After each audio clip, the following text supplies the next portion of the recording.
Hello guys, welcome back. Today we're going to be looking at the most anticipated game. It's a game between Gohil and Methu, and this game just took me hours and hours to even come close to understanding what was going on. It's a crazy game. It's going to be very long, the video. We're going to go really deep, especially in the end game, because it was a crazy end game. I think this should be an end game to study, and I think this game should be even uh, shown on maybe a God Matters channel. I'm going to try and suggest it for him because the game is actually crazy, and what happens in the game is actually insane. So let's just dive straight into it and see what happened. Pawn to d4 by Gohil and pawn to g6 by Methu. Methu doesn't really shy away. He plays the King's Indian, and he shows that from the onset. So knight to f3 here, bishop to g7, pawn to c4, not c3 rather, but pawn to c4, knight to f6, continuing with development, normal stuff. Knight to c3, castles, and now bishop to g5 by Gohil. So pawn to c5, challenging the center, and now pawn to d5, just pushing the pawn forward. Pawn to d6, stopping any further movement of that pawn, and now pawn to e3 by Gohil.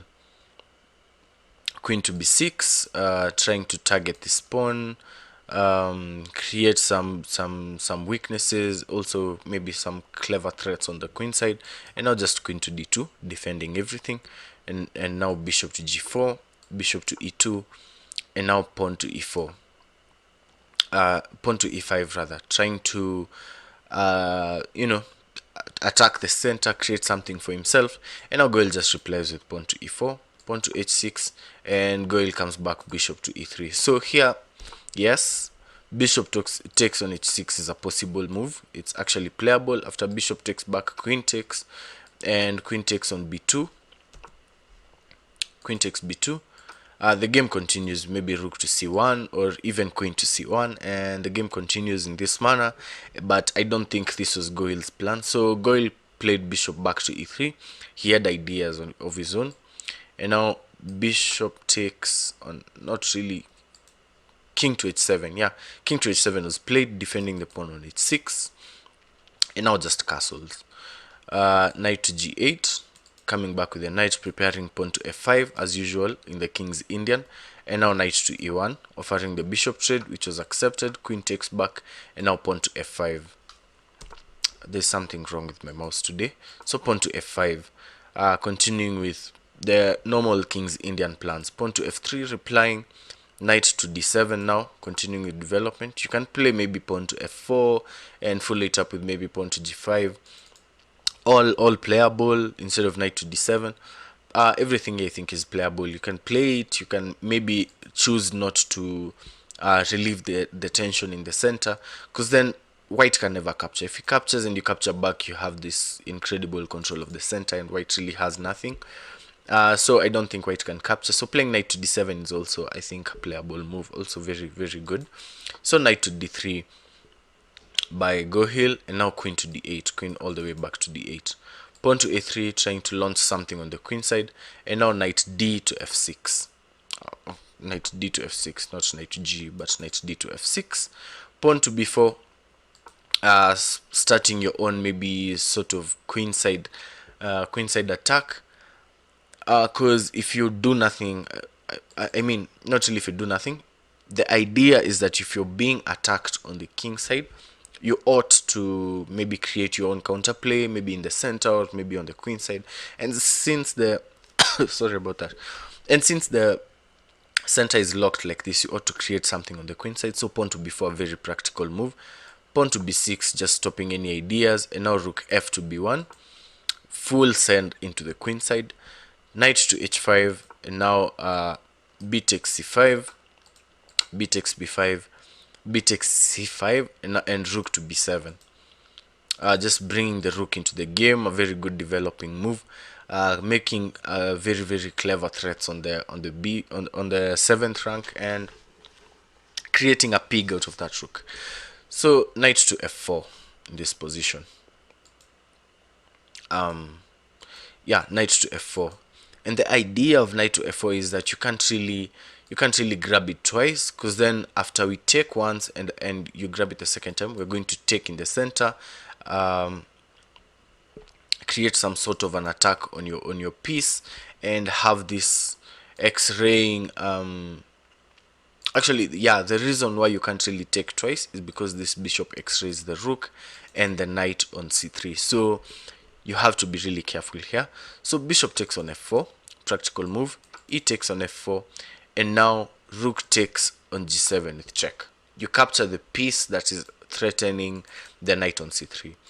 King takes back on g7, and now knight takes on f4. Queen to f6, trying to create that threat once more, and now knight to e6 with check. So here in this position, instead of maybe queen to after knight takes on f4, instead of playing maybe queen to f6, you can also play rook to e8, and after knight to e6 check, you have to maybe capture and play now queen to f6 and continue with this position where white sacrificed a piece, but then black really had to give back the piece to remove the very strong knight on e6. So instead, what happened in the game, we had, after takes, we had queen to f6, and then knight to e6 was played, knight to e6 with check was played, and now king to h8, allowing this trade. But then this trade doesn't really favor it, because then this knight is obviously better than the rook. These are very important tactical or maybe positional understanding ideas that everyone should have, I think. You really have to know which piece is better than which. Normally we'd say that a rook is more points than a knight, but then in some positions like here, the knight is actually more threatening than the rook is. So the knight, in my opinion, in this position is better than that rook on f8, so you don't really have to trade it off. So pawn to e5 by Gohil, very practical, very creative move. And now d takes on e5, and he immediately plays knight takes on f8. Now I think it's a possible idea to actually capture, because then if you don't, the rook just moves away and you've conceded the center. So your idea should be trying to create something with these passes, maybe bring your queen somehow into the queen side and try and create another passed pawn, maybe attack this pawn on c5 somehow, and maybe create, try and create something on your own for yourself here. So rook takes back, rook has to take back, and now knight to a4, attacking everything, attacking the pawn on c4, creating some ideas, maybe queen infiltration ideas, maybe trying to move your rook at some point. And now pawn to e4 by Methu, and rook to b1. Actually, not rook to b1, but rook to d1. Yeah, just preparing to push this pawn to d6 and further d7 if black allows it. So here queen to a6 was played, just attacking everything, attacking even the pawn on a3, just creating some threats for himself here. Methu was playing excellently. And now queen to b2 with check, defending this pawn and exchanging this pawn for the pawn on c5 instead. So king to h7 was played, not king to h7, but after queen to b2 check, knight to f6 was played, and now knight takes on c5, queen takes on c4, and knight to d7.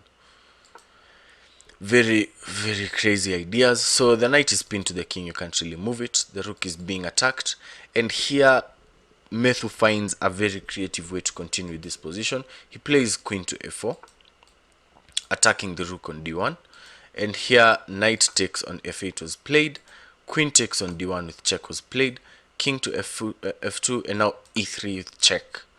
So king to g3 was played. I think here is where the position starts to become very tricky and very hard to analyze. So we first have to look at what happens after king takes on g3. So here we can play queen to g1 with check, king has to go to f4, and now queen takes on h2 with check, king to e3, queen to g1 with check, and we continue with these ideas of checks. And I don't think that white can really run away from the perpetual. So instead of going for king takes on e3, Gohil finds out that playing king to g3 was actually the winning move, And in fact it is, crazy as it seems. So sorry about that. Queen to this position, pawn to e2 was played, and here queen takes on f6 was played with check, king to g8, and now knight to e6, threatening mate in one. So e8 with queen, e8 queen check, forcing the king to move to h3, and now queen to a1, trying to force a queen trade. And here in this position again, you might even try and pause the, I don't even think if you pause the clock and try and calculate this, it's going to be as easy, because then it's a very deep, very deep line.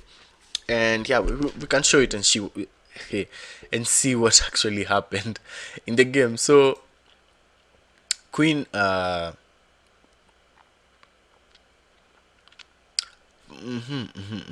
so the idea here, okay, what I wanted to show actually after king to h3 is that, yes, let's look at this line first. So when I actually saw this game, I saw a picture of the game as they were playing it, and this was the position on the board.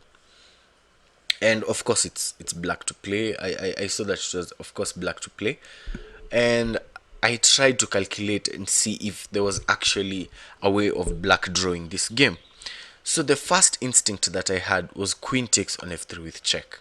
And the reason why this doesn't work is that after g takes on f3 with check, queen to f1 with check, king to g3, queen to e1 with check, even king to f4, yeah, it's possible, queen to d2 with check, we can even go king to e5, queen to e2 with check, king to c6, king to d6 rather, queen to a6 with check, even king to c7.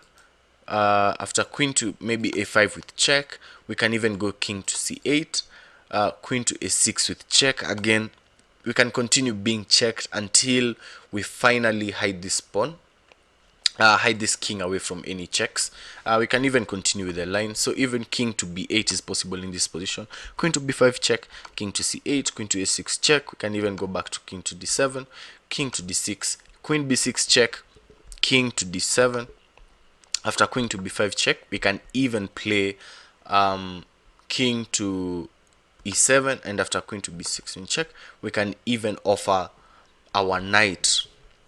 Exactly, we can even offer our knight in this position, in this specific position, because after queen takes, we play our king to e8, queen to b8 check, we go king, we go with our queen, we just go in the what's the tactics name, I don't, interference I think. So we go queen to d8 and block the check, and now if you're checked once more, we move to e7, and we are the ones with the discovery, we are the ones who can force something in this position. King to g7, queen to f8 with check, king goes to queen goes to h7, and now even king to f6, and we are completely winning in this position. Yeah, it's that crazy. It's that entire, I mean, it's a crazy line. So queen to a1 instead was played, and now queen to g6 with check, king to h8, queen takes on h6 with check, king to g8, and now queen to g6 with check, king back to h8, and now queen to h5 with check. This was all played by Gohil. So here again, it's a very crazy position. So actually a very crazy position to understand. So queen to h6 I think again is playable in this position. After queen to g8, we play something like pawn to d6, and this is the winning idea in this position. The idea is, we are not supposed to be looking for a checkmate. What we're supposed to be looking for in this position is a way to promote our second pawn. If we manage to promote our second pawn, we actually have a winning position, because we'll have two queens against two queens, but we'll have the extra knight, the extra piece, and a bunch of pawns.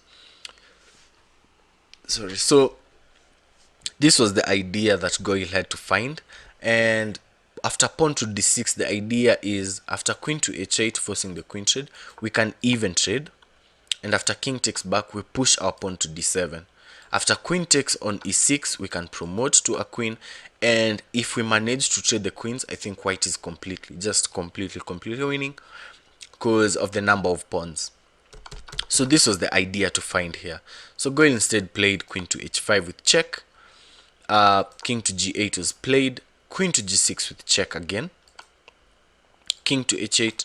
Queen to h6 with check. King to g8. Queen to f8 with check. King to h7.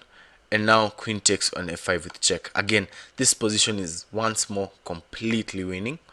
King to g8 was played. And now in this position, they agreed to a draw. Yeah, they agreed to a draw. But if you look at the position, white is actually completely winning. The ideas, again, I can maybe show the idea. No, not king to g. King g8 wasn't played. After queen to f5 with check, queen takes on f5 with check, the game was agreed to a draw at this position. So I don't know the reason why. Maybe Gohil was in time trouble or something, and he just agreed to the draw instead of trying to calculate this entire line. But we can show the idea maybe after king to h8 or king to g8. Let's first look at king to h8. Here we play queen to f8 with check, king to h7, queen to g4. Not queen to g4 but king to g4. Even in this position, we just bring our king forward, and the idea is we're looking maybe to play something like pawn to h4, maybe pawn to g3 at some point, maybe something like pawn to f4. And what we're trying to do is slowly caress the position and slowly advance our pawns to victory. So maybe queen e to b1, possible move in this position. We can even play queen to f7 with check, king to h8. We can play queen to e8 with check. And the good thing about these checks is that they actually add time, because we added I think 30 seconds per move. So these checks actually add time to your clock. It's a very practical thing to do. So finding them wasn't supposed to be too hard, but then again, it's not an easy position to play. I won't act like I actually understand what's going on. So king to h7 can be played here, and now queen to h5 with check, king to g8, king to g. After queen to h5 with check, king to g8, not king to g7 rather, and now queen to e8 with check. Not that, because that loses. Queen to e8 with check, king to h7, and now again queen to e7 with check. Maybe something like king to g8, and now queen to f8 with check, king to h7, and we now play h4. So the checks actually help us. The checks could have added you, I think, around 3 minutes if you find all of them. And now pawn to h4, and the idea is to slowly advance these pawns. Not an easy game, because once these two queens sitting on a1 and b1 become active, it's going to be a really tough battle for white to actually try and prove anything. So the idea of playing queen to f8 with check before pushing pawn to h4 is to defend our pawn on a3 and try and keep a hold of the position. Also trying to deny black actually of any useful check. If maybe play something like queen to g5 check, we can always play knight to g5 with check, and here I think you're really forced to trade the queen for the knight, because you don't really have any other moves. So yeah, it was a crazy game. The game was agreed to a draw, but insane game. It was actually a very crazy game. I toned down on the number of variations that I was going to check out because of the size of the video. I mean, many people just want to see how the game went, and yeah, I'm going to do a live stream later on this endgame specifically, and I'm going to maybe try and analyze it all the way without the help of an engine, and actually with the help of people in chat, something like that. So be on the lookout. We're going to do the live stream, and yeah, this was the game. Crazy as it seemed, after this game Joseph Methu just completely demolished everyone else and went on to win the game. The reason why Gohil wasn't in contention is because Gohil had drawn another player, I think Andio, and that draw actually put him out of the running for the tie breaks, maybe, because then after the draw, if Joseph Methu actually went on to win the other games, and if Gohil also, I think Gohil also went on to win the other games, but if he did not draw against Andio, I think we'd have had another tiebreak with Gohil against Methu. So yeah, with this game, Joseph Methu was just clear. He went on to finish the tournament on a high. He was unbeaten, and this was the only point he dropped points. So yeah, fantastic tournament by Methu. He went on to win the car. Incredible performances by him, and yeah, just an amazing player, amazing guy. And yeah, it's nice to see people win. Okay, somebody else win the tournament. So yeah, amazing stuff. This was the game, Gohil versus Methu, and with this draw, Methu was now in contention to win the car, which he went on to win with an incredible performance rating of, I think, 2190 something or 2200 flat, not too sure, but amazing stuff. So yeah, that was the game. Don't forget to comment, like, and subscribe. Hope you have an amazing rest of your week.